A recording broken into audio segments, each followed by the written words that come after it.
បាទគ្រប់ជំរាបសួរបងប្អូនទាំងអស់គ្នាបាទតាមបណ្ដាញសង្គម YouTube បងប្អូនដែលជួយចុច Channel YouTube ខ្ញុំអាចចុចសញ្ញាតាមដានខ្ញុំនឹងមានវីដេអូច្រើនសម្រាប់ចាក់ជូនបងប្អូនទស្សនាបាទនេះគឺជាផ្នែកព្រៃតៃសាកប់ដីបងប្អូនបន្ទាលបានមហុនជាងនេះចូលពីរហ៊ុនហ្នឹងបងប្អូនផ្ទាល់វាអានេះកំពុះបានមហុនម៉ាលីពីលីមកអត់ពុំខ្នាតធំតៃសាអានេះកប់ដីហ្នឹងក៏ឈាមខ្ទាំរបស់វាដុះមករះអានេះខ្នាយវិការបងប្អូនកាត់ចុកធំអានេះទៅទៀតធំបងប្អូនដែលជឿក្នុងនេះកប់ដីសំបីនៅក្នុងនេះសាច់ដីបងប្អូនដី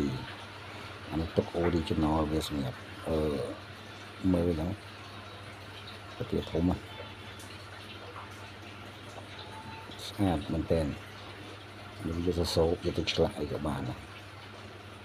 បងប្អូនតាស្រឡាញ់អាចឆាតសួរឬក៏ទេតាមលេខតាមរយៈលេខទូរស័ព្ទខ្ញុំបាទដាក់តាមក្រងខាងលើណាបងប្អូនចុច Channel YouTube របស់ខ្ញុំអាចចុចតាមដានខ្ញុំមានវីដេអូច្រើនទៀតរាប់រយរាប់ពាន់ទៀតបើបងប្អូនចុចតាមដានបានច្រើនចឹងគឺខ្នាយតៃសានៅតៃសាគេប្រើបានច្រើនវាទៅចោះប្រសិទ្ធិបាទឆាប់វិញ្ញាណខ្នាយតៃសាបងប្អូនទៅទៀតធំបងប្អូនមើលតែមេដៃខ្ញុំដាក់ទៅចូល3ហ៊ុនហ្នឹងគាត់នៅ